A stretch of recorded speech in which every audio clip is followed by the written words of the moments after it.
Okay, maybe we can get started here. Good afternoon. For those of you who don't know me, I'm Bob Ratcliffe, Deputy Chief of the Media Bureau.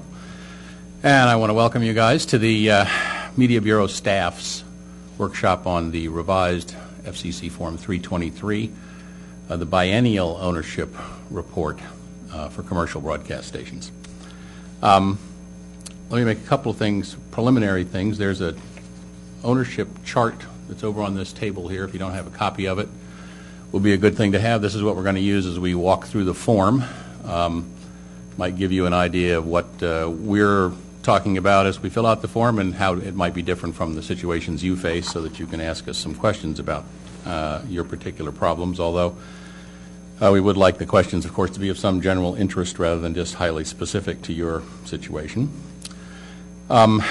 There are index cards over there as well. If you'd like to write out questions and put them on index cards, somebody will come around and pick them up. There are a couple of three ways to ask a question. Here, there's index cards in this microphone. If you have a question about the area that we're covering as we're going through this demonstration, feel free to raise your hand, come up to the microphone, ask the question. We'll try to apply it to the area that we're dealing with at the time.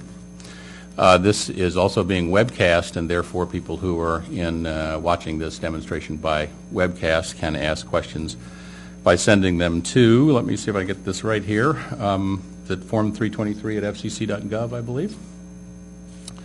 Not case sensitive, so don't need to worry about that.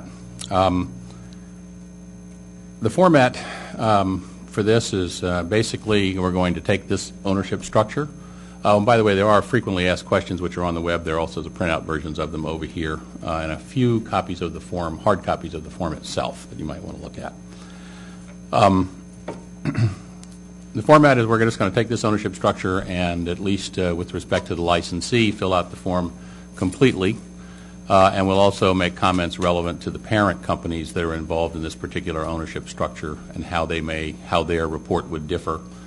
Who needs to be reported on that report and things of that sort. We probably won't do the complete form for the parents, but we'll do the relevant differences and things you'd need to know. As I said before, the questions, we would appreciate it if they were relatively of general interest to everybody who might be filing this form. If you have a very highly specific problem or question about an ownership structure that you're trying to file for, we'd be happy to talk to you after the session about that problem and how we might help you file. It, of course, is important to remember that this is staff advice that you're hearing here. It's not official commission decision of any sort. It is the best advice that we can give, and we've spent a lot of time thinking about this. I'm sure there are going to be some instances where interesting anomalies will appear. That's what this is for, in large part, to make sure you can air those and we can benefit from knowing about them, so we can make sure the form is capable and able to permit people to file as they're required to. Again, there's a website, of course, for Form 323. You can go to www.fcc.gov/Form 323, and all the decisions that the Commission has made about this and all kinds of other helpful information are available to you there. Last thing for me this morning, hopefully, because I'm sure there won't be any questions that I need to think about. The staff here with us, Jim Brown is the the Deputy Chief of the Video Division. Hossein Hashimzada, who's sitting next to him, I think down at the end here, a big CDBS man, obviously. He's the guy who knows whether it's going to work or not.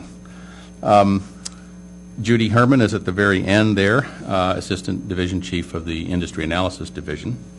Up to Warren Berger, who's our IT guy that did this form of programming. This is quite a challenge, of course, but nonetheless, I think we hope we've gotten to the point where most of the issues that you all have raised have been addressed. And again, as I say, that's part of what we hope to get out of this, is anything that might be left that we need to think about. Christy Thompson, of course, was the lead attorney in dealing with this form revision, and will walk you through the form and knows the answers to everything, right? So just ask her. And Amy Brett, who's way over there, a senior attorney in IAD, who also has a lot to do with this particular proceeding. So with that, I'll turn it over to Christy, and we'll start walking through. Great. As Bob mentioned, I will be performing a walkthrough of filing a Form 323. And do you want to? No, it's being pointed out that my list here is incomplete, and I should point out that Manya, who's the Deputy Chief, of course, of IAD, and the new Chief of the Industry Analysis Division, Jennifer Tatel, who is, as I think I said to you, Janelle, said, and I've only been here 3 days. And the fire hose effect, I'm afraid, is having quite a, but she's still standing, so we got a lot of hope. Thanks, and sorry for that.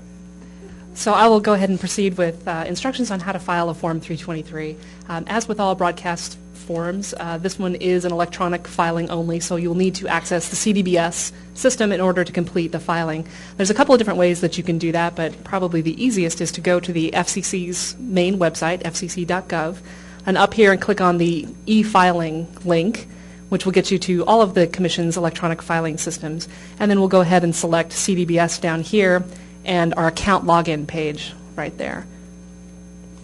Once it gets there, there it is. From this page, you'll go ahead and log in with your account ID and password, which I have already done in this screen right here for my test account. And so this is the first screen that you'll get when you go into CDBS, and those of you who have filed CDBS forms before, this is a familiar screen. The very first step that you should take is always to start with the account maintenance button, and I'll go ahead and press that, and just verify that the information in the account is correct, that there's nothing that needs to be updated or changed. For example, if you want to make little minor changes to the address or the name, just to verify that all of this information is correct. To do that, go ahead and hit Update the Account, and then you can return to the main menu. And I recommend doing that for both the licensee applicant, which is the information for who is actually filing the form, as well as the contact rep. This was typically outside attorneys or another contact person at the entity filing the form. I recommend doing this because it's very important to make sure that this information is correct, because the information saved in the CDBS account is what the form will use to pre-populate the first portion of the form, which is who is filing the form and any contact information, questions 1 and 2 of the form. So since I'm satisfied that the account information is correct, I can go down here now and launch a new Form 323, which appears right here, the October 2009 version. To do that, I just simply click, and I come up with the pre-form questions. The first step is to give the form a name. It can be anything that will help you remember what it is, which form it is that you've got in your list. As you notice in the main list here, in addition to all of the forms that you can launch, there's lots of different forms that you may have already filed in the past, like this one here, or you have saved and not yet filed, or have been filed and have not yet been accepted. So it's important to know to give your form a name that you can find later. So in this case, I will do, and what I'll be doing is I'll be referring to this corporate chart. So what I'll be doing here is starting by filing a form for licensee Corp 1 right here. And in our example, we have 2 officers, Larry Colt and Lisa Carter Stock, and they own two stations, a television station and an FM station. So we'll be starting with the licensee Corp and filling out a form for them. So I'll just start it as, I'll name my form then Licensee Corp 1, 2009 biennial. And this will let me know, so if I look for it again, I'll be able to find it. Because this is a biennial filing, then I select the appropriate button, which is biennial. This is the filing for the licensee, so I will choose licensee. And then I will need a facility ID number of one of the stations that this licensee holds. Now on the example, we have 2 different stations on here. It doesn't matter which station I use, I just need one of them to start the form. And I'll have another chance to enter the additional stations when I get to the next screen. So I will go ahead and enter this as a facility ID number. And the next selection that I will do is to select a new blank form. For the 2009 filings, it is not possible to pre-fill from the last biennial filing simply because those are on a different form and the data will not transfer over. So what you'll need to do is start a new blank form if you haven't filed one already. This is also the option that you can use in order to copy from another form, either one that has already been filed, and I'll show you another mechanism for copying a form that's saved in your CDBS account but has not yet been filed. And we'll do that after this. So we'll go ahead and hit the new blank form. And as you see, this information that appears in the first two sections pre-fills automatically from the information that was saved in the CDBS account. So I don't have to enter anything there. It also pre-fills from the pre-form the fact that this is a licensee application. So the first question that I need to answer is the fee question. I'm going to assume that this is a commercial entity for which a fee applies and that I will be paying a fee. I can either leave this blank or I can hit NA and acknowledge that a fee is required. The next question is the information accuracy date. Information must be accurate as of November 1st, 2009, so I'll enter the month, day, and the year, November 1st, 2009, in this question. The next question pre-fills again from the pre-form, the biennial. It's a biennial filing. Now I start entering the licensee name. So our licensee name here is Licensee Corp 1, so that's why I'll enter. And then I need the licensee's FRN, which I will also enter.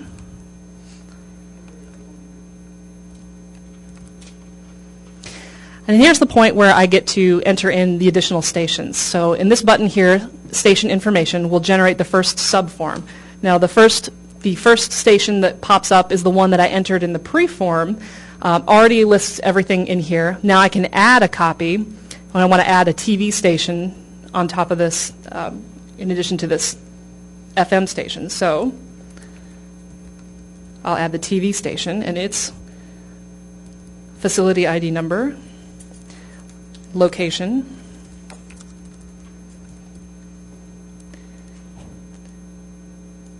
and then note that it is a DT station. And then after I'm done with entering something into the subform, I'll hit Save Subform. That way I don't lose any data in between. So now it shows up, everything is saved on here. If I don't want to see this subform as I'm going on to the next question, I can hit Collapse the subform and it will hide all of that so that I can go on to the next question without having to see all the subforms. So you'll notice that as I'm scrolling through the entire form from top to bottom here, there's a number of different subforms that can be expanded and then collapsed so that you don't have to have them all open at the same time. So after I've entered my station information, the next question is to identify what my corporate structure is. So in this case, Licensee Corp 1, I'm going to assume is a for-profit corporation, so I'll just simply select the appropriate selection here. If this were an LLC, what I would want to do is select Other and hit Exhibit and just simply describe,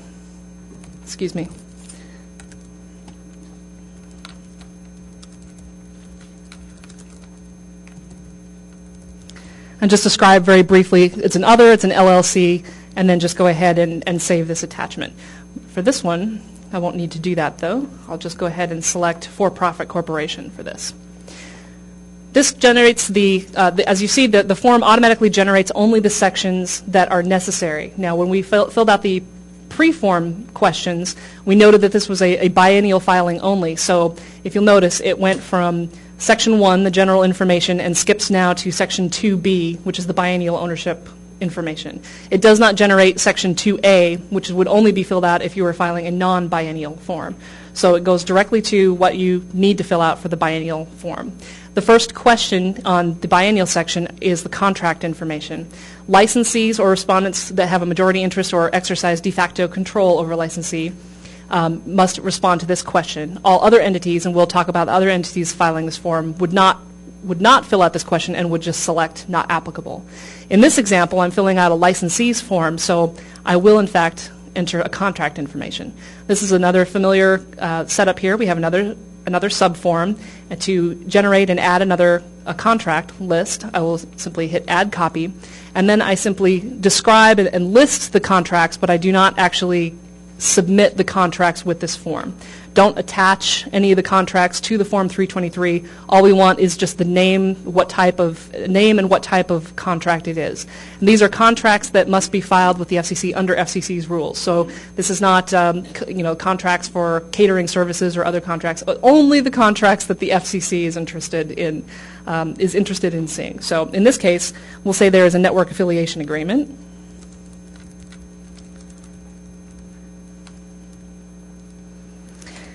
And we'll make up a network here.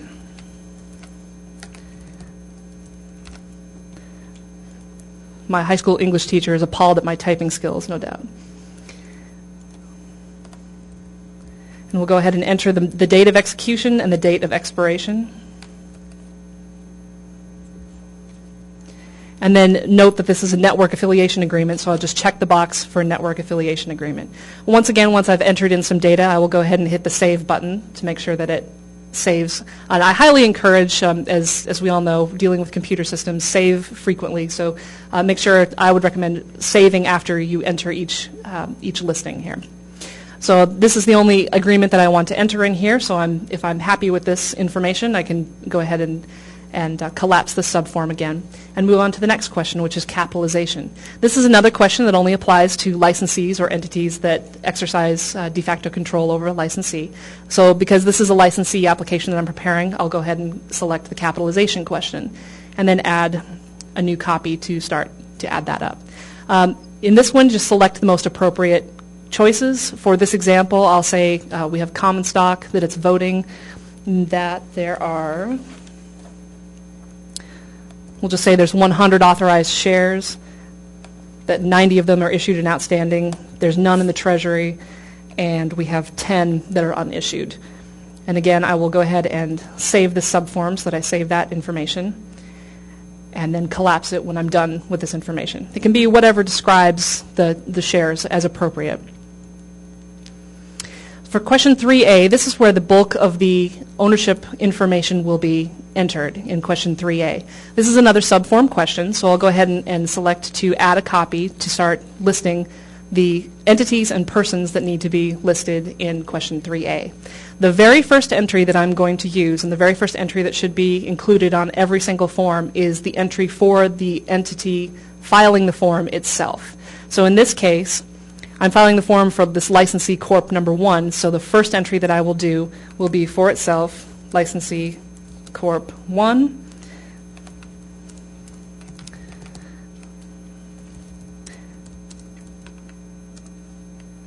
And I'll just enter in the address.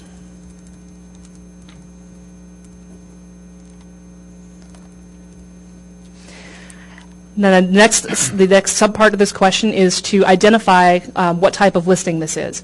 Now, because this is the very first listing and it's for the respondent, myself, the licensee company that's filing its own report, I'll go ahead and select respondent. When I start adding other interest holders who have an interest in this licensee, I will select other interest holder, and I'll demonstrate that shortly. But for now, for this entry, the correct response is respondent. The next question asks what the relationship is to the licensee. In this case, this is the subform listing for the licensee, so I just simply select licensee. Then it asks me what the positional interest is of this entity. This is the entity itself, so I will go ahead and select owner. Licensees should just select owner on this question to mark them, to identify themselves.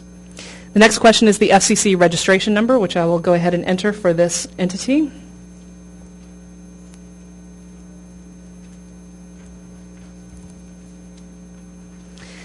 And then the next series of questions are the gender, ethnicity, and race and citizenship questions. Well, this is an entity, so none of these questions apply. I'll go ahead and hit not applicable and then leave the rest of these blank. When we get back down to the percentage of votes, equity, and assets, for this one, this is the licensee itself, so we'll just simply enter 100% for these values at the end. Now I'll go ahead and save this subform. So I save my data, and then I start adding the additional people that need to be included on this form. So now I'll hit Add Copy, and I get to the next screen. On this example, we have 2 officers, Larry Colt and Lisa Carter Stock, who need to be disclosed, as well as a corporate owner, a limited partnership owner, and then an individual stockholder who each own 40%, 40%, and 20% respectively. So each of these these two entities and this one individual will be listed, as well as the licensee corp's officers. So I'll begin just for convenience with the licensee corp's own officers, and we'll start by entering their information. So the first person on our list is Larry Colt. So we'll enter his information.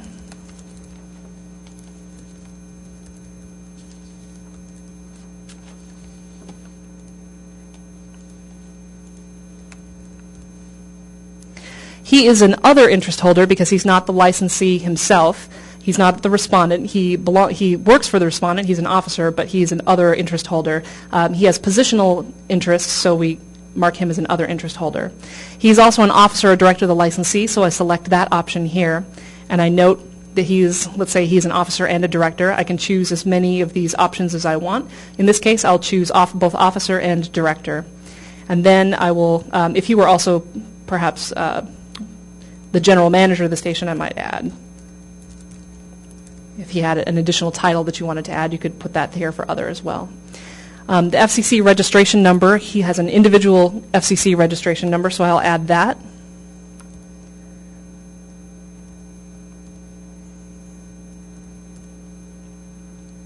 He is not an entity, though. He's an individual human being, so now I fill out the race ethnicity questions here and his citizenship information. Because and we'll say in this example that he is an officer or director of the company, but he does not actually own he does not actually have any votes or equity interests other than his positional interests. So for these values, I'll insert zeros for all of these values. He only has positional interest here. And then I'll go ahead and save this subform again. There he is.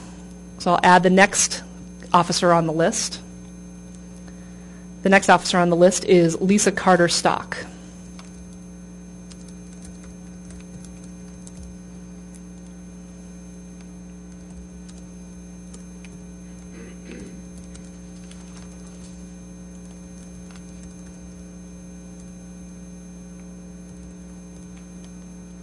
She, like the other officer, is an other interest holder. She's an officer or director of the licensee.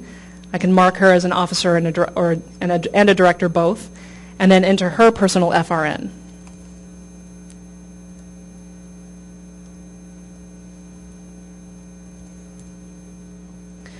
We'll note, and then I'll continue by filling out the race, ethnicity, and citizenship information for her. And she, like the president, has no interest other than positional interest, so I'll enter zeros in for her. And then save this subform again. Now I'll be adding, after I've done the officers here, so now I'll be adding A Corp, the limited partnership LP, and the individual stockholder Sam Stock. So I'll begin with A Corp. I'll add a new copy to this subform again. And this one will be for A Corp.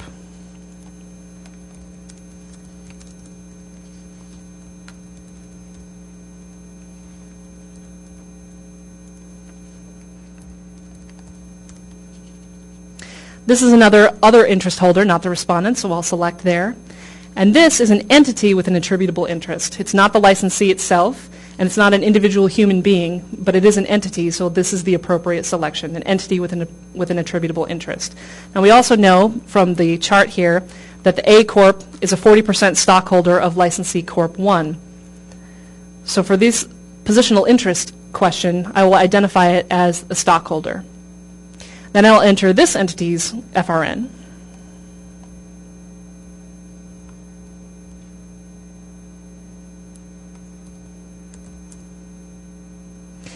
Again, this is an entity, so the race, gender, ethnicity, and citizenship questions do not apply. And here I get down to the percentage of votes and equity that this organization has. So for this one, it could be anything depending on what the structure is of the stock arrangement. For simplicity, I will just assume that in this example, it's 40% of votes and equity and the total assets across the board. It could be anything, just enter in the appropriate numbers, whatever accurately describes the ownership interest here. And I'll go ahead and save this for the A Corp listing. And I'll do basically the same thing now for the limited partnership group. Note that I'm not adding the officers of A Corporation into the licensee's 323 form.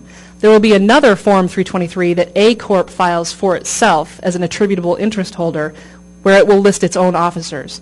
But for the licensee Corp that's filling out this form, it does not have to enter in A Corp's officers or anyone, for example, B Corp up here, that has an ownership interest in A. So we'll just stick with one level up. So now I'll add the listing for the limited partnership LP. So I've saved my subform here, and I will add another copy. And this will be for the limited partnership. And then just fill out the same information.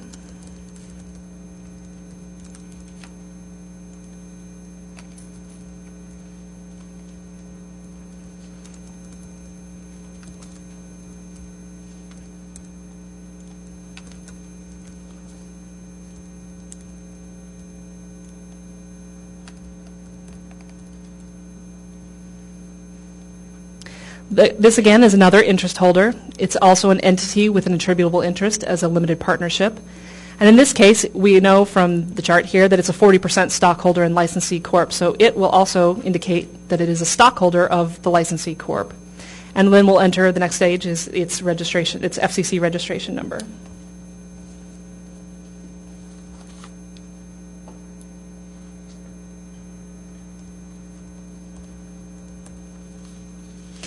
This is an entity, so the race gender questions are not applicable. And like the previous one that I used, in the example we have a 40% ownership here, so I will just go ahead and enter 40% across the board in these questions. Again, it could be anything depending on what the structure of the corporate ownership arrangement is, so just enter these as appropriate. I'll go ahead and hit Save Subform again. The last thing that I need to report in question 3A is Sam Stock, an individual person who has a 20% stock, who holds 20% of stock of Licensee Corp 1. So for him, I'll do the exact same thing. I will add another copy for Sam Stock here to report his interest in this company.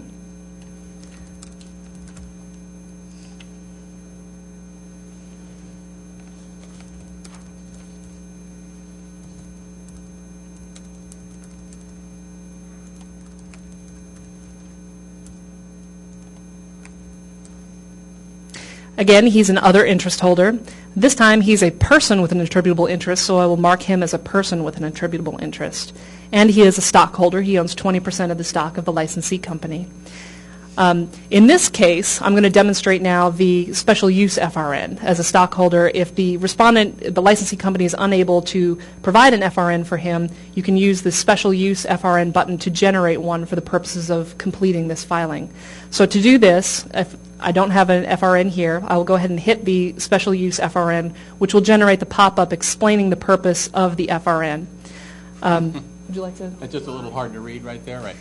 I think the general gist is that, what this FRN is to allow you to file the information on this form. It does not relieve you of the obligation to obtain a fully compliant FRN and to amend the form later on once you have obtained such a thing.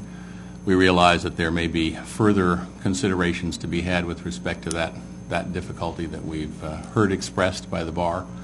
But we'll deal with that as we get to it. For now, when you need to file this form, you may use this approach, but you should only use it if you've made the best efforts you possibly can to obtain the information necessary.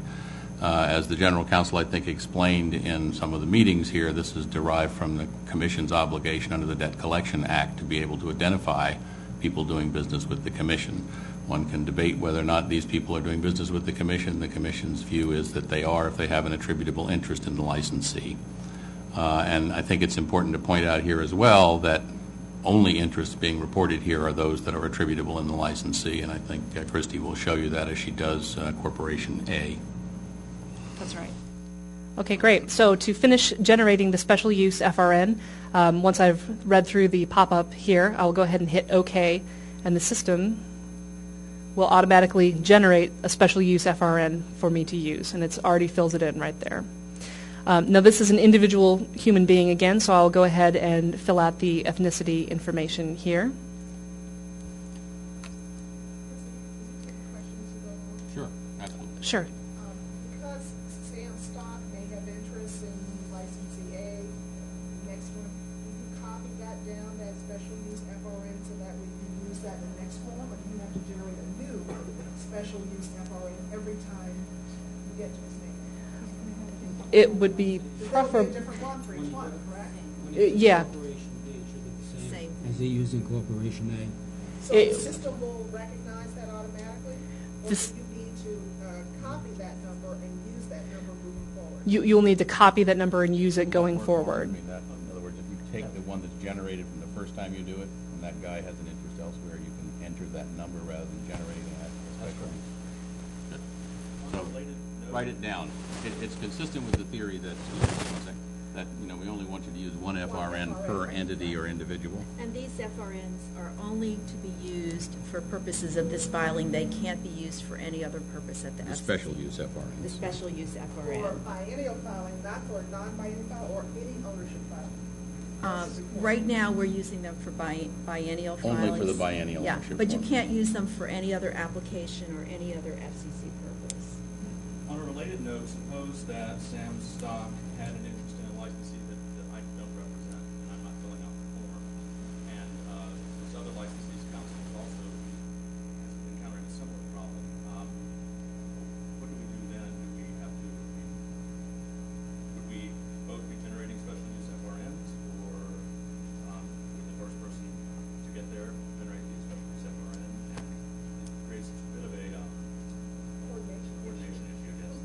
Yeah, that's a good point, and I think that it's likely that it might happen both ways in the first round here. I do think that it would be nice, and from our point of view, if people who are filling out these forms can go back to the stockholder and ask them, if you talk to anybody who's reporting you on the form, do you know whether or not there's a being scolded by the microphone guy here?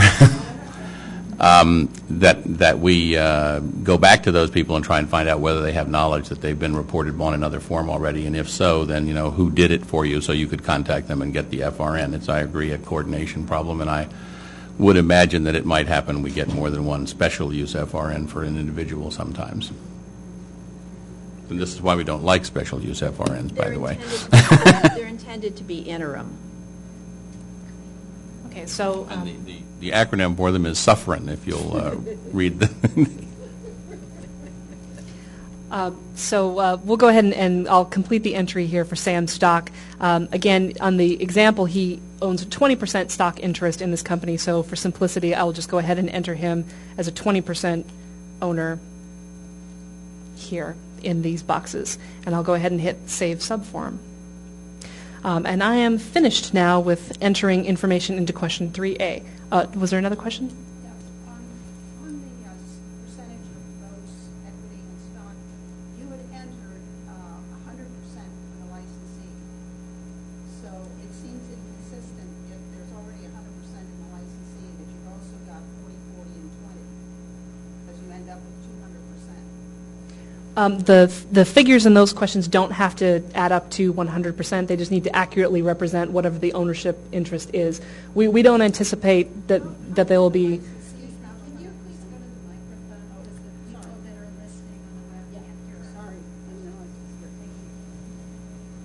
My question has to do with the fact that that in the example you have entered 100% voting equity and EDP interests in the licensee company.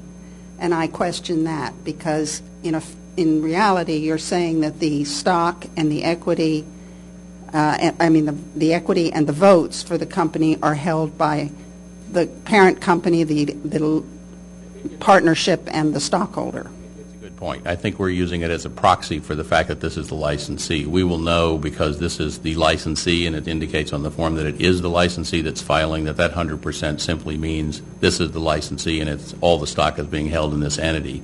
It's not exactly accurate, I don't think, but it's the number to use for this particular filing. We won't add them up as if it owned 100% of its own stock as Treasury, for example, and that all these other guys also own 100% of the stock. That is something perhaps we can make clearer in revisions to the form. Will it be a problem if you get, as I suspect you will, zeros for the licensee? Is there any reason that would be a problem? On that, Warren, do you know if there's an edit check on the numbers for percentages of stock when you're filling out the licensees? No, we're not requiring anything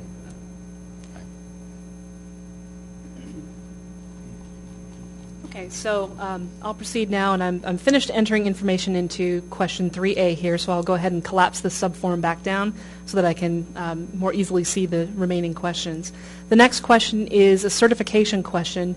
This is the question that just requires you to certify that anything that hasn't been listed on question 3A was not listed because it's not attributable and therefore not reportable.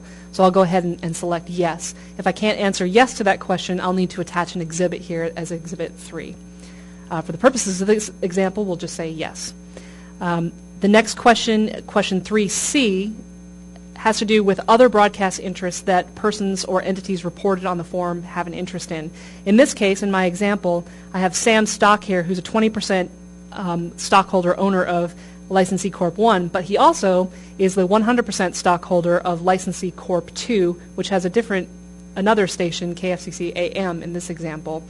He will be reported here in question 3C as someone who has another broadcast interest. So I'll go ahead and hit yes in response to this question, and then I'll generate the subform for Sam Stock. I'll do that by adding another copy, as usual. And in this one, I'll note that it's Sam Stock who owns this interest, that the call sign is KFCC, the community of license,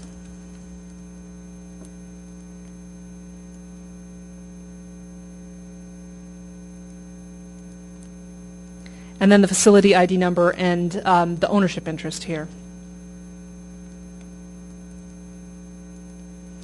We know that he owns 100%.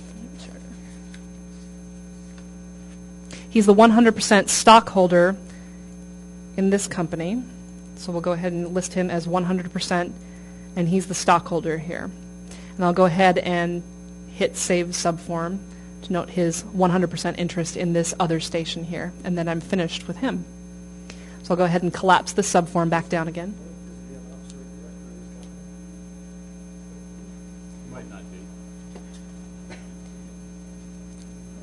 Unless it's a very strange company, would he also not be an officer and director? And I can go ahead and list him as officer or director. I can list anything that I want here. If he's got another special title, I could do an other here and add another title if I wanted to. This is not an exhaustive list, so you can add as many of these as you want. If Sam Stock is holds an interest in an entity that has more than one call sign, do you add multiple copies, each with Sam Stock, for each call sign that he's got an interest in, or do you? I mean, you obviously can't list them all right there. Right. If he had another station, that's exactly what I would do. I would add another copy, identify Sam Stock, and then the additional station that he owns, the community of license. For each and every call sign for that company that he owns another, that That's has another station. That's Okay. correct. So I'll collapse this down and then move on to the next question, 3D, which asks for familiar. Oh, did you have another question? Can you open up that tab on newspaper interest information? Oh, sure.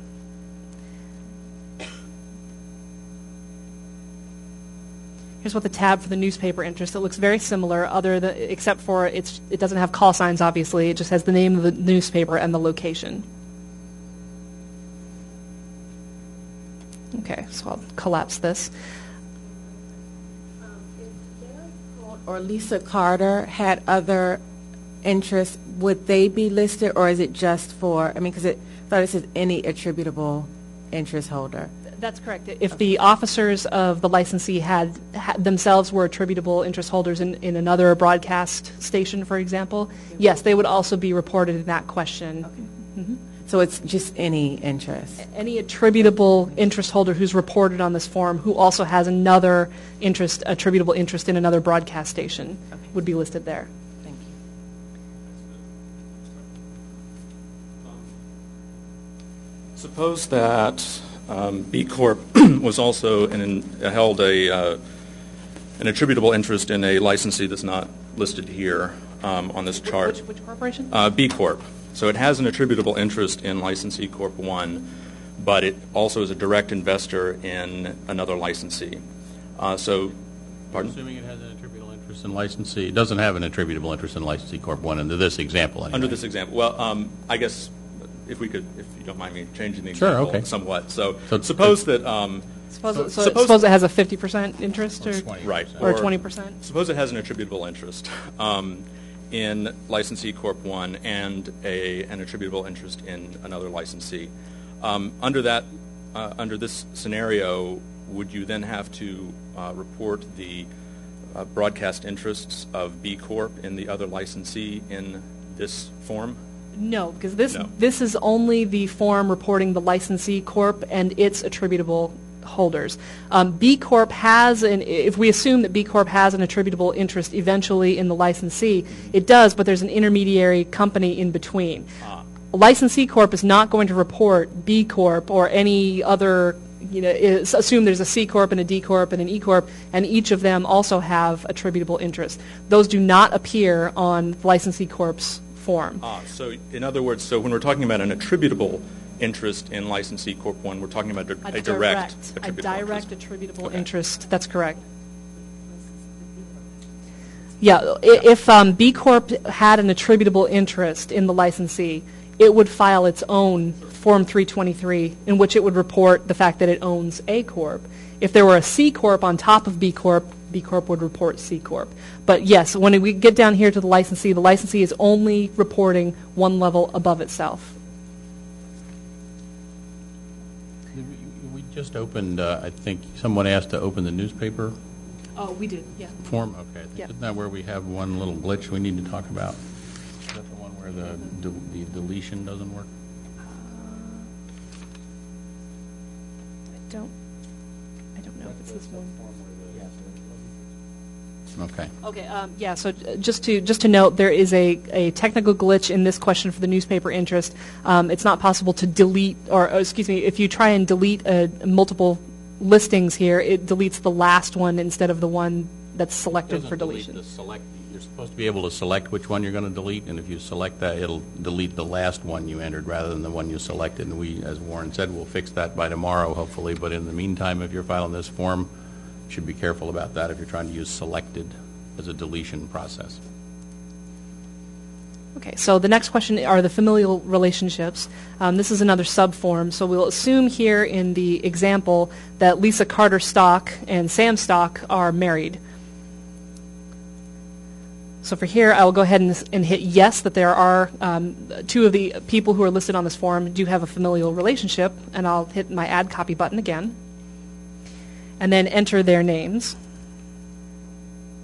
which Lisa Carter, okay, I can't remember what I named them.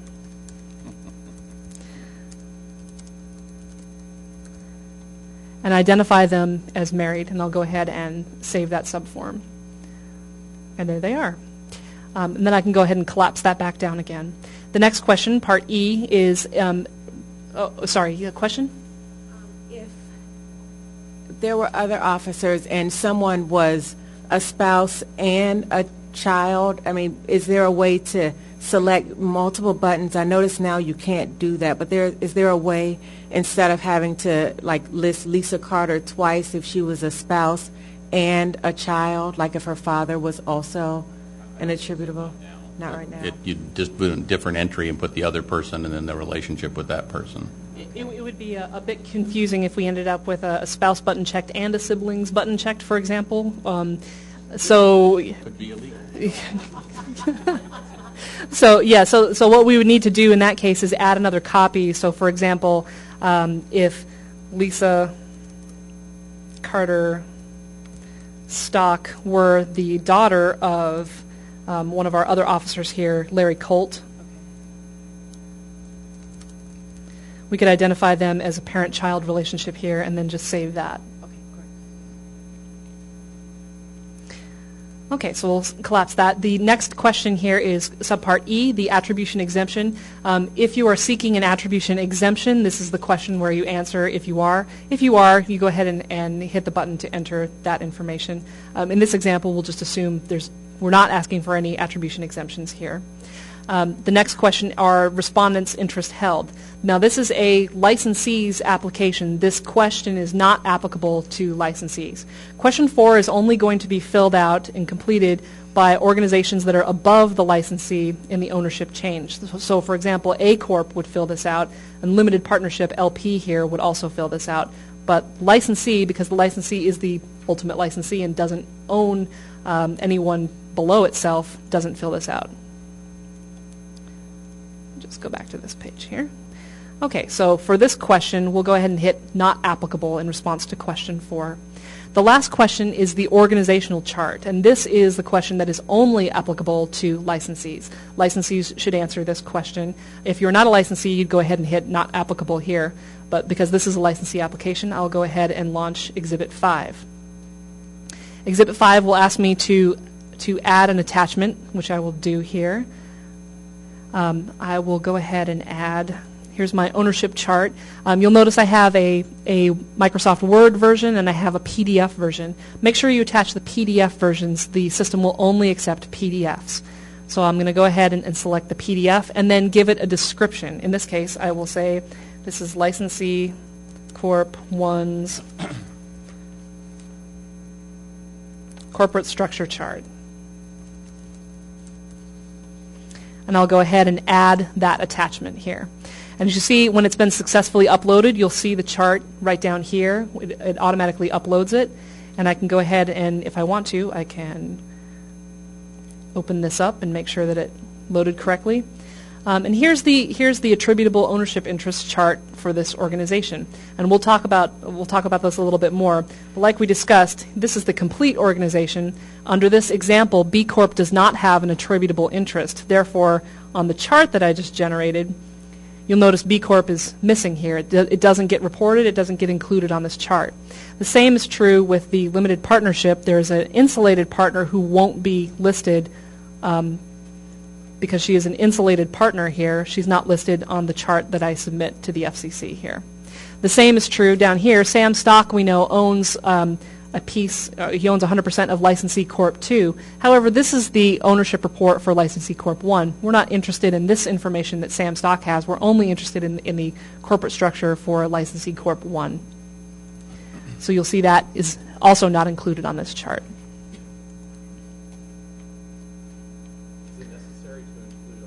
Directors in that chart? No, that is just what I just happen to have that from the chart there. It's not necessary to include officers and directors. It's just the corporate structure that we're interested in. The officers and directors would be listed on the form itself. Big question there. Hi, is it necessary to modify the chart for each individual filing? If you've got a complete chart that shows the entire structure, can we just submit that chart with all the parts in the ownership chain? Anyway? Correct.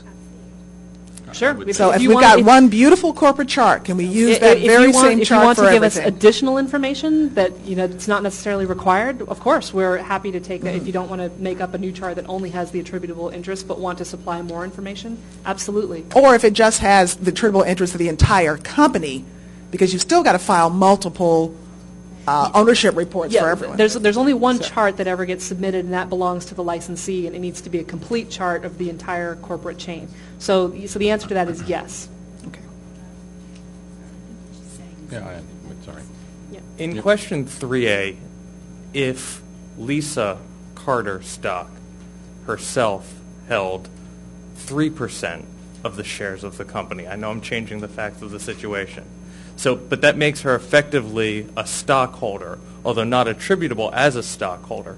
Does she have to mark off as one of the check boxes that she's also a stockholder because she is reporting herself as an officer and director of the corporation? No. No. I don't think so. I mean, No. it's not an attributable interest. And so where it says stockholder, that's only stockholder that would be an attributable. Attributable, that's okay. right. You only have to report attributable interest. Okay. If you wanted to note the fact that she also has, you could, but it's not necessary. I don't think it's non-attributable. It's not really a good idea. If it were, the rules should be uniform, I think. I mean, it should be not attributable. It's not attributable. I wouldn't check it off. Got it. Because sometimes, then some people will check it, some people won't. It would be hard to tell whether it's attributable or not. Hi. For this question 5, the organizational chart, it specifically identifies that the chart is required for licensees only. So does this question not appear when I do a parent company report? It will appear when you do a parent company report, but you'll just hit not applicable. Oh, so we won't have to file anything, no structure, just... That's correct. Relating to the same question of the organizational chart, the instructions indicate that if you have a single one person owns one station. It's not necessary to have an organizational chart, and you just click NA. And I did that, and it would not file. It gave me an error message. That is a known technical glitch that we're having. That will be fixed very shortly. Oh. We are aware that for licensees that do not have corporate structures to report, they should be able to hit NA in response to that question and proceed. So we are working that'll on be fixing fixed. that. That's right. While I'm at the microphone, could I ask a question about EDP?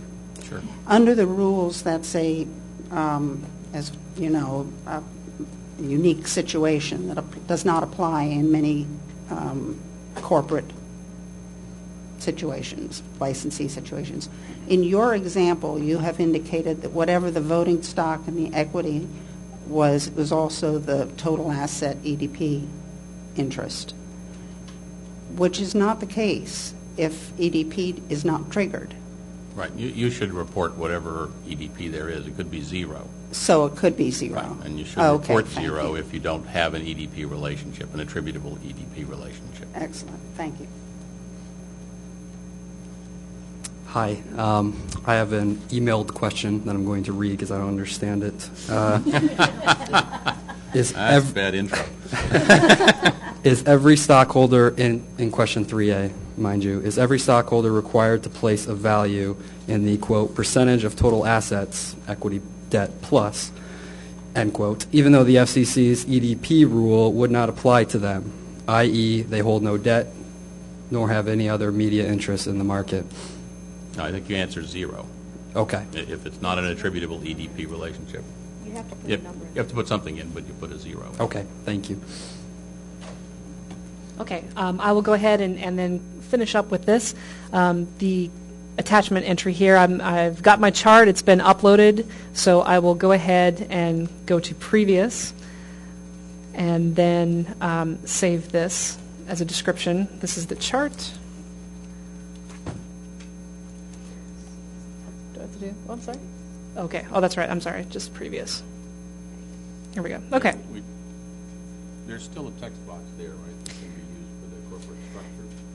Yes, if you want to enter the if you want to enter the corporate structure in the text box, you can do that with that page right here. So if I just wanted to enter in just that, if it was a very simple chart, for example, and I just had a couple of names to put in here, I could just simply type it out in this section if I wanted to do that. Would be a way to avoid that problem with the glitch and just put, whatever the sole proprietor's name is, and would it file then?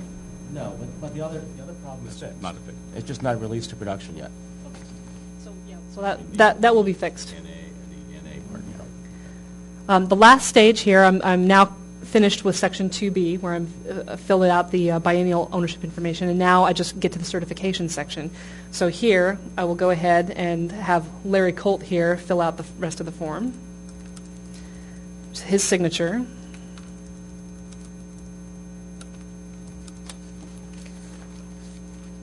Excuse me. His title, rather. And then the date that we're filing here, which will be today. And his number. Okay, and I'll go ahead and save this at the end. Yeah, yes, if you dial Larry Colt's number, an attorney named Christy Thompson at the FCC will respond to you. So now I've finished completing this information, and I'll go ahead and select Validate and just make sure that everything I've entered is correct and I don't have any errors in here. And I get a happy message which indicates that my form has been successfully validated. So I have entered in all the values that I needed to enter, and I can go ahead and file this. So I'll hit OK.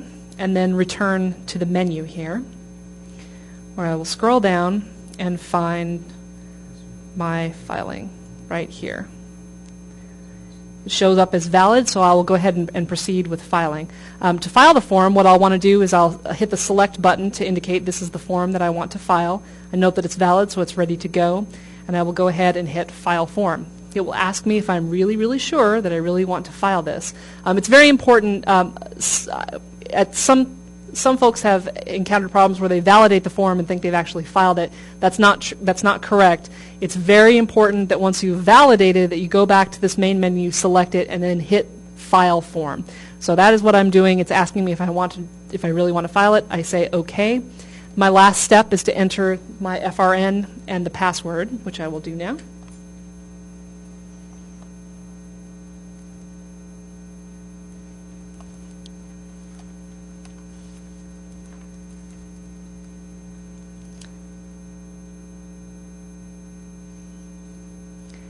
And here's my confirmation page. So I have successfully filed a Form 323. I recommend that you print out this page, the confirmation page, so that you have your number. But I'm now finished, and I can go back to the main menu, or if I'm completely done, I can hit Log Out. And that is it for filing a Form 323. Okay, before we go on, we've got a question. This came in by email, I guess, from someone watching it on the webcast, and asked that I confirm the fact that you can answer 0 for an EDP interest that is not the cause of attribution, and the answer is yes, you may. It's not attributable. It's not attributable. I said not a cause of attribution. Therefore, EDP is not causing attribution here. You can answer 0 in the EDP column. When you were going through the form, each subsection, you did not validate each subform. So that's not required to retain that information in this instance? No. You can just validate everything at the end? That's right. You do not have to validate each subform. You can just save it and then validate everything at the end. Alternatively, if I wanted to validate it and do an error checking at each stage just to make sure that I filled in each section correctly, I could have hit validate, and that would have saved and done the error checking so that I could check that as I went along. You can do it either way. Some of the filings, if you don't validate, it doesn't save. So I wanted to make sure. If there was a transaction that closed post November 1st, so now there is a new licensee, who, if anyone, should file a biennial? The biennial form, I mean, you file the biennial form. Biennially, the guy, it has to be as of November 1st. So if the change occurred after November 1st, that form is not, we don't want that information. This is a snapshot as of a specific date. The guy who owned it on November 1st, I suppose he should have. So you're asking, does the old guy have to file, you mean, by December? I sold it now. I have nothing to do with the station. I sold it on November 5th. So I am no longer an FCC licensee. I'm out of the business. I'm going to Florida. Do I need to file a biennial ownership report? Or does Janelle, who just bought my station, file the biennial accurate as of November 5th? November 1st, but no. Certainly you wouldn't file one accurate as of November 5th because that's not what we're looking for. But it's a good question, and I can't answer that question right now. I'm going to have to think about that. But I think you wouldn't have filed the biennial form at all because the person who was liable to file it had sold it by the time the filing date came. So I will think about that in a little bit, but it's a good question. I understand what you're saying. Yeah, I understand what you're saying. I will. Okay, so one more question? I'm going to file a non-biennial report, but it won't have the other data on it, and it won't be consistent with the filing date requirements for consistent statistical information. So, question about the fee. I see it's listed as $60 for the report we've created here. If this company was due to file its biennial ownership report back in February of 2009, based on the old renewal cycle, or even in April, before the orders came out saying what was this new regime was going to be in place, and they filed and paid the fee, will they have to pay again for this year? Yes, they have to pay if they're outside the suspension period that the Commission announced for people who don't have to file the fee, didn't have to file the form. We have some people, I believe, who've paid or who filed inside the suspension period by mistake, I think, and they will probably be entitled to a refund from the Commission. But if you filed before the beginning of the suspension period, that's unfortunate in terms of fees. They had no choice. That Understood. was their due date. Understood. Okay. Just reconfirming the amount, is that's per report, not per station reported within the report. Is that right? It's only the licensees pay it, but it's per station. 5 stations, it would be 5 times 60? In this case, you had 2 stations. Okay. All right. That should be 120 for 2 stations.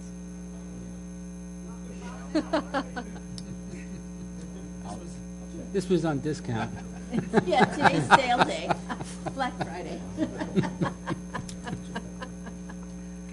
Okay, so I will go back. This is a test database, so we'll have to see. Oh, that's true. Yes, this is not the live CDBS database that we're doing this demonstration on. Okay, so now I'll demonstrate the copying feature that the form has. Or was there another question? I just had one question. Going back to Sam Stock and his reporting of his attributable interest in another entity. The hypothetical is that Sam Stock is not an individual, he is an investment bank, and he's got 15 stations or 30 stations or 40 stations in a wide array of various licensees. Does Sam Stock now, because he's an investment bank, have to list 40 or 50 or 60 or 200 different times on that form, each call sign?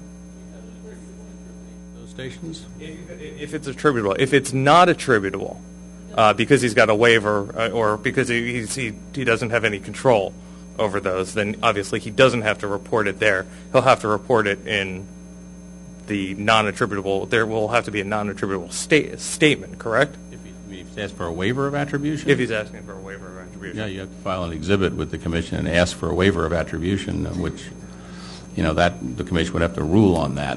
What's the edit check if they check that button? Does it allow you to file anyway if you're asking for a waiver of attribution? Which question is that? Well, can't remember. It's It's where- 3A, or no, sorry, 3C, 3C. where you're reporting other interests held. But, if he has an attributable interest in a whole bunch of stations, yes, you have to list every station he has an attributable interest in, right? Okay. And then, it's not usual that kind of guy would have that many. Attributable interest. Well, there are ownership rules that would cause him some problems probably if he had that many, but maybe not. It's quite possible. Radio, for example, he could own a lot. Right. So now I will demonstrate the copying feature that the form has, and there's a couple of different ways that I can copy from from either a previously filed Form 323 on the new form, or I can copy one of the saved copies that's here in my own CDBS account. So, for example, if I have one CDBS account and I would like to, let's say in our example here, I'm also the attorney representing licensee Corp 2, and I would like to generate a new Form 323 for licensee Corp 2. That is a different licensee, it's a different company. So the first step that I need to take, and this is very, very important, is to go up to account maintenance. Because the forms pre-populate based on what the account information says, what I will need to do is change the licensee applicant information here. Instead of it being licensee Corp 1, it will be licensee Corp 2, and we'll say that they live down the block a little bit here, and I will go ahead and update the account. Now, when I make this change and when I update this account, it's very important. I want to make it very clear. The previous forms that I have saved in my system and the previous forms that I have already filed are not affected by the fact that I just changed the account information for what the legal name of the applicant is. So it is possible to file on the behalf of multiple applicants, multiple distinct legal entities, by simply changing the account information and then using that account information to launch a new 323. So since I have got this, did you want to go ahead and ask a question? From the mic? Mm-hmm.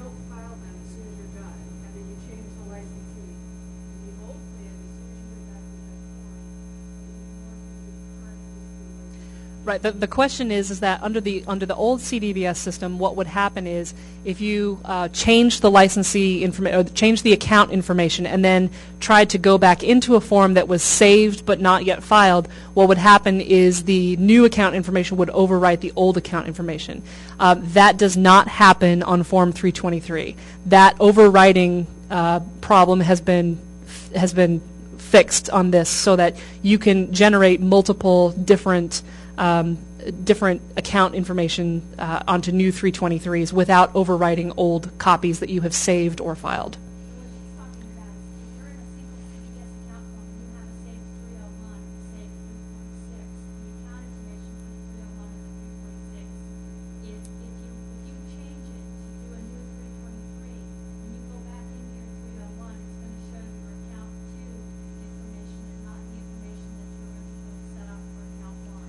That is correct. With the exception of the 323, the other forms will continue to update the information. Right, so you make it clear, because when she made it sound like it won't affect anything you've got archived for future process. It won't affect other 323s that you have saved. Right. It will affect anything else. That's it doesn't if you're simply filing 323s. If you are, I guess if you anticipate filing 323s and other broadcast forms on the same day or at the same time, you would need to be careful about when you file those and what the CDBS account information says at the time of filing. But if you're just simply doing a large batch of 323s without filing other forms, then this won't affect that. Well, it makes sense that what you would do is create a separate CDBS account information for 323s, and you could file multiple ones in there, and that don't do it in the same CDBS account that contains all your other applications that haven't been filed with the Commission yet. So what we were trying to do is come up with a system that worked and permitted you to copy this information so you don't have to repopulate the form, and at the same time avoid the pre-fill, can't overwrite the pre-filled information. So this allows you to basically do the same amount of work because you'd have to have overwritten it even if the form would copy in the first place anyway to put the new information in. So basically you'll just do that same thing in your CDBS account instead of in the form, and it'll pre-fill it for you when you open the new form. You just have to remember to make sure you do that before you launch the new form, that you change the CDBS account information. And as I say, to separate this problem, you just have one separate CDBS account for all 323s.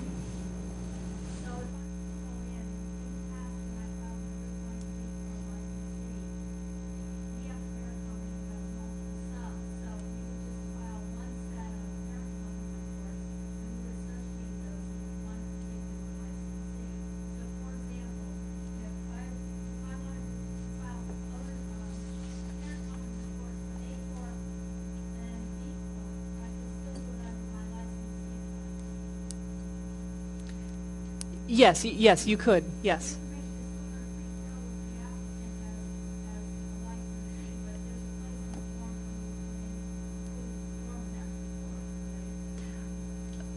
No, on this, what you would do instead is change the account information before you launch in your example, if you've got one CDBS account that you'll use to file for licensee Corp 1, for A Corp, and assuming B Corp has an attributable interest for B Corp as well.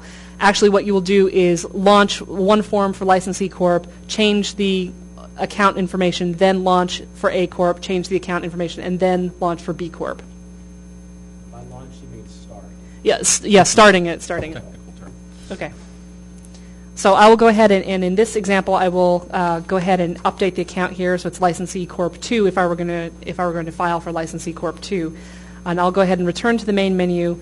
Now, since I've changed my information here, but let's say that I want to copy the information that I just filed here on the form that I just completed, I'll go ahead and select the form that I just completed and filed, and I will hit the Copy Form button. It asks me if I really do want to copy this form. I will say yes. And now it generates another blank pre-fill form. So now I will call this Licensee Corp 2 2009 biennial filing. and go ahead and enter the information as appropriate. It's a biennial filing. This is for a licensee. Now I'll enter the facility ID number for the station that licensee Corp 2 owns, which on the example is KFCC AM. And I'll go ahead and select for a new form. Because I'm copying from an existing saved form in my own account, go ahead and select the new blank form here rather than pre-filling from an earlier filing. I'll also talk about how to pre-fill from an earlier filing here as well. But for this one, go ahead and hit new blank form, and then I'll hit enter. And you'll see licensee Corp 2. This is drawn again from the information that I just changed in my account information. And you'll note that it has just copied literally everything that was previously submitted on that other form saved in my account.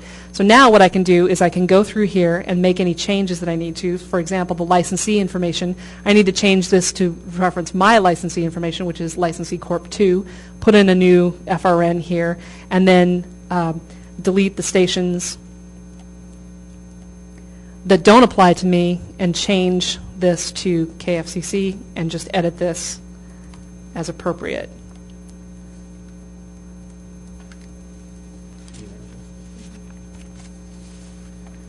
So I can do that with all of the subforms as we go down. For example, in 3A, where we have, here's 3C, but in 3A, where we've got ownership interests, it copies literally everything that was on that previous form. So if you have to generate forms where there is where there's similar information on multiple forms, this is an excellent time saver. You can simply generate copies of it and then edit it appropriately. So I'll go back and I'll just save this form and then go back to the menu. And now I'll demonstrate how to copy from a previously filed form. Okay, so I'm here back in my account again. I'm going to assume that I'm licensee company 2 again, so I'm not going to update my account information here. But I want to copy from licensee Corp 1's biennial filing. Now I have here's the file number I happen to have. It is possible to, as long as you have the file number, you can copy from any filed Form 323 that has been filed on the new form. So it's not necessary that I happen to be copying one that's also saved in my same CDBS account, but I could use this function that I'm about to demonstrate to copy from any filing that has been previously submitted and filed with the Commission. So, for example, if I wanted to copy a filing that another attorney at another firm had prepared and had filed, I could do that using this system. Did you have a question before I start? I did. On the copying for the ownership interests that are listed in 3A, since the respondent is first, you just go in and change that? That's right. So instead of, in that example, the first listing was for licensee Corp 1. So instead, I would take their information, I would change that to mine. I'd say I'm licensee Corp 2. I would enter my address. It's still the respondent's entry. I would just make that, I would just tailor that to fit my own company's information. For more complicated entries, and we've got quite a few clients with full lists of attributable interests, officers, directors, when you delete an area, it just deletes the entire field, correct? It deletes the individual entries. The subform. It doesn't delete the entire subform. It just deletes individual entries on that subform. So individual copies. Okay. So if indeed you have to add, you add at the back end, even though they may be out of sequence to the order that you'd prefer. Sure. Yeah. Okay. So however way we get there is good. However way you get there is good as long as they're all on there. Okay. We don't need them alphabetical. We don't need them listed the same way as long as the respondent is first, any other order is fine. Yeah, as long as the respondent is first, anything that comes after that is fine. Great. Okay, so now I'll demonstrate copying from a previously filed form. So I'll go ahead here and I'll start a new 323. And I'll just call this copying from previously filed. I'll note, and I still need to fill out the pre-form questions here, so it's a biennial. I'll say I'm licensee Corp 2 again, that's a licensee, and I'll enter in my facility ID number for one of my stations. But this time, I will select the option to pre-fill from an earlier filing. So I'll go ahead and do, I will go ahead and do that. So that, this is where I would enter the filing number, and then I'd go ahead and hit enter to generate this form here, which I don't think we won't go through that entire process, but this will do the same thing. It will generate an exact copy of that form that was filed with this file number. So we'll go back, and do you want to talk about the PowerPoint? What, who files what? I can go, yeah. But I did want to mention, I guess we got a couple of questions here by email again, whether or not low power and Class A stations have no fee. They don't have to file a fee. And I think I already answered the question about whether or not the fee can be, a fee paid outside of the suspension period was applicable to this filing, and it is not. And Bob, the reason that there was only $60 is because one of the facility IDs that we picked was for a non-commercial FM. Oh, okay. So all right, so it sounds like it is calculating correctly. It is calculating correctly, but the system is smarter than I am, so that's good. Okay. So now I just want to go over a little bit some basics on who has to file the new Form 323. So to do that, I'll start here. So here's our example that we have been using, the complete corporate structure, the licensees, the partnership, and et cetera, that we have been using. The first question, who has to file Form 323? In this example, Licensee Corp 1 files for itself, Licensee Corp 2 files for itself, A Corp files, the Limited Partnership LP files. However, the individuals who on this chart are marked with circles do not file their own Form 323s. Their ownership interests are reported on the entity with which they are affiliated. So for example, Gary Gates, who is a general partner of the Limited Partnership LP, will be reported on Limited Partnership LPs, but he will not file his own 323. Individuals other than sole proprietors do not file Form 323 on their own. On the licensee's 323, as we just demonstrated here, the licensee files entities and persons who have attributable interests in Licensee Corp 1 will be listed on its form. It does not include A Corp's officers, so those are crossed out here. However, it does include A Corp. It also includes Limited Partnership LP, but it does not go to the granular level of reporting on the Limited Partnership LP's individual partners who make up that organization. Sam Stock is his interest in Licensee Corp 2, as we demonstrated, is reported in question 3C in the other interests. When A Corp files its form, it's not going to report B Corp because under this scenario, B Corp has only a 5% ownership interest in A Corp. It does not meet the attribution threshold, therefore B Corp does not get reported on A Corp's Form 323. A Corp does list Licensee Corp 1 in question 4, but Licensee Corp's officers, Licensee Corp 1's officers are not included on its form. So the only thing that A Corp is reporting here is itself and its officers, and in question 4, its ownership interest in Licensee Corp 1. The Limited Partnership, when it files, it will disclose its two general partners, Gina George and Gary Gates in this example. However, Lana Peters is an insulated limited partner and does not get reported on the Limited Partnership's Form 323. Also, the Limited Partnership reports in question 4 that it has an ownership interest in Licensee Corp 1, but it does not list Licensee Corp 1's individual officers. Those are already listed on the separate 323 that Licensee Corp 1 filled out. Also, it's not obligated to fill out any of the other information that Licensee Corp 1 has with respect to its other owners. It only reports for itself and its general partners and the ownership interest that it holds. And that is it. I think I just wanted to make clear as well, because I think we had a question about this. Of course, this form relates to commercial broadcast stations. It does not affect the 323E that's used for non-commercial stations. Do we want to take like a couple minutes and gather up any more email questions? You want to see if we have any more? Sure. Additional questions?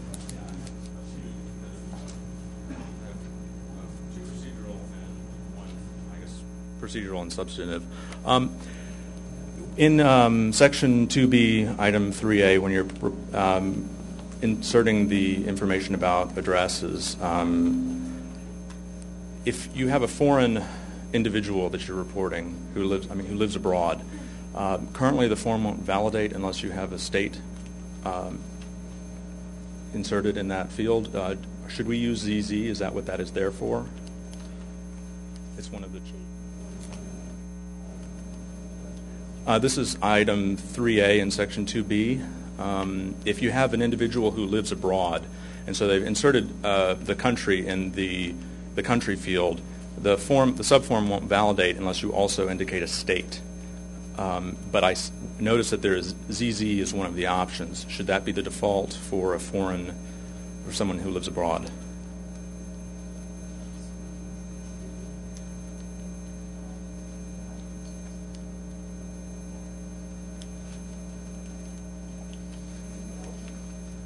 It's a drop down here, and there's a ZZ option. Right, but the problem is the form won't validate if you haven't selected something from that drop down menu. Nice option to me, but. Yeah. Works. I mean, if that's what it's there for, yes, we'll use it. ZZ. We're not entirely sure what it's there for, but it sounds like it would function nicely in this particular role. So obviously the form contemplates that you put a country rather than a state here, so you need some sort of drop down, and that makes sense that that's what it's for. Also, going to the organizational chart for a moment. Suppose Sam Stock was not an individual but an entity. How many Form 323 reports would he file? He would file two under this. He would file one for Licensee Corp, disclosing his ownership interest in Licensee Corp 1, and a separate one disclosing his ownership interest in Licensee Corp 2. It goes by stations licensed to a single licensee. So it's not the. So yes, he would have two 323s that he would file. And my final question is, there was an issue when the form was first released about the order if you were not using a mouse but tabbing through the various fields, it would sometimes jump you all over the form instead of going linearly. Is that being worked on? Yes, that okay. is a technical issues that are being worked on right now. Great, thank you. Any other questions? Seem to be having a consultation in the corner there, so we'll see whether they have a question that we should talk about before we adjourn, or wait for any further questions that you may have about it. If you do have specific questions that we can answer later, we're happy to do that through the FCC, the Form 323 email address. So please submit them to us. Did you want to come up and?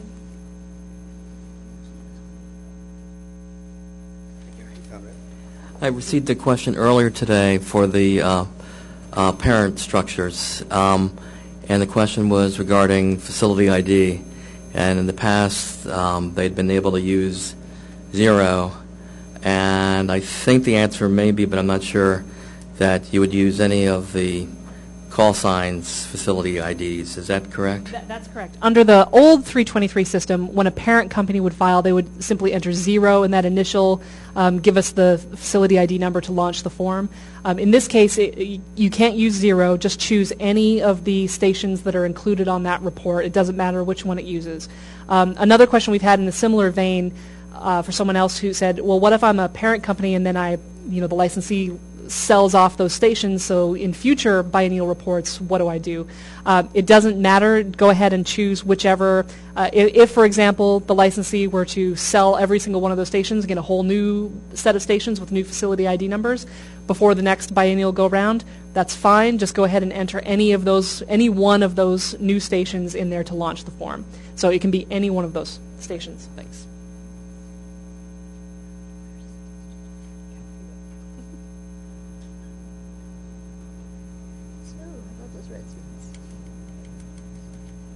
Okay, so we're discussing a question here. If you have more questions, please let us know. In question 3C, where it asks about newspaper interest in the same market, you can't do an attachment, but so if you had a television newspaper cross-ownership issue in the market, is there possible a way to put an exhibit so that you can say that that it's one that you have a waiver, it's grandfathered, or so that it doesn't look like you're in violation?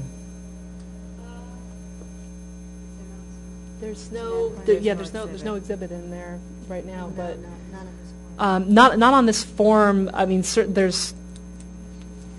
I think that the number of newspaper, the number of grandfathered newspaper combinations is well known to the commission, and we are certainly aware of which newspaper communities have those waivers already in there. So I don't think you're in danger of surprising us with. Yeah. San Francisco, what's this about? What?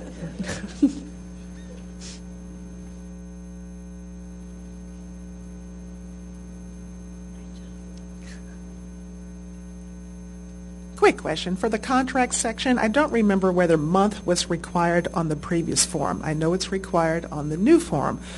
However, what if you don't have month and you can't get it? What do you do?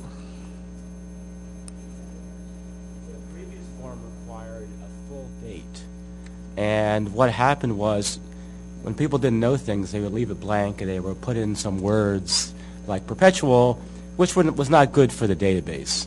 So the new form was redesigned to just require month and year for the date of execution and the date of expiration.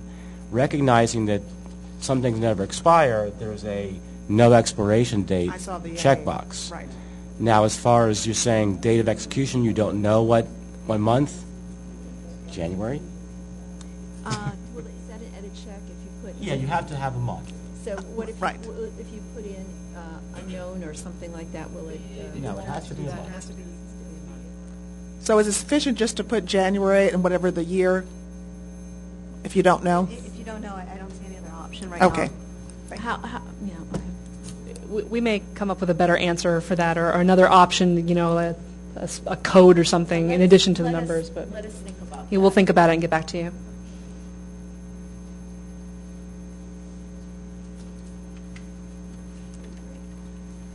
Are we done? Actually, the confabulation over there was about a trust that might be involved in the ownership structure of a licensee. And we would, I think the simplest way to answer that, I don't think there is a trustee box in there anywhere, but there's another box I think you could say it was a trustee. And I think you would treat a trust if it owns the licensee, for example, if the XYZ trust is to be an entity that's above the licensee that should file a 323, and you should certainly report the voting trustees as the individuals with officer and director. Like, I don't think there is there a box under officer, director, other? You just check other and say trustee for those who have the power to vote the trust.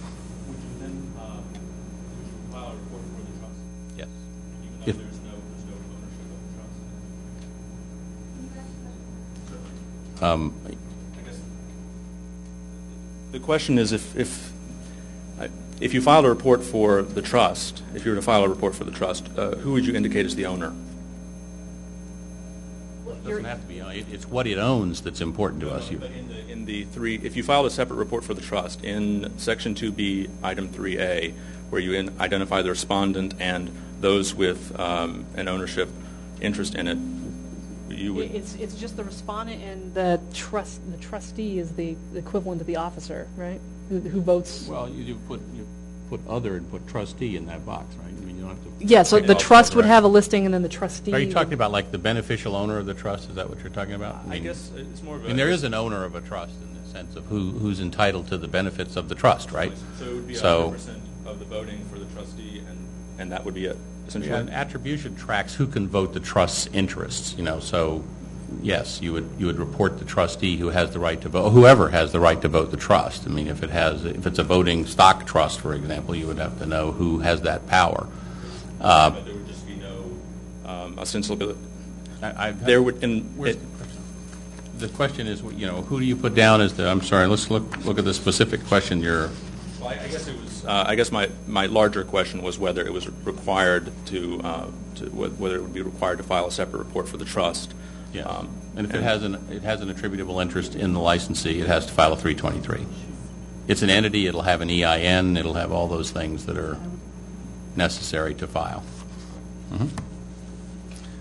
I just want to make one announcement for those of you who are watching via the web. The attachment that we've been referring to here, the sample chart, will be available on the FCC's website, and I will also make a PDF copy of the form that I just completed and filled out for our generic licensee company, Licensee Corp 1. I will also make available on the website so that you can see that if you'd like to cross-reference and see how that was done. Yes, and the PowerPoint as well will also be available on the FCC's website. And the question about the difficult question that we had earlier that I said I was going to think about, I will think about, and we will hopefully come up with an answer that we can post to the FAQ so you can see how we came out on that particular issue. They don't have the month of an agreement. In the contract, you mean? Yeah, we can fix that. Okay. It's easy, right? Thanks very much, everyone. Thank you. Appreciate it.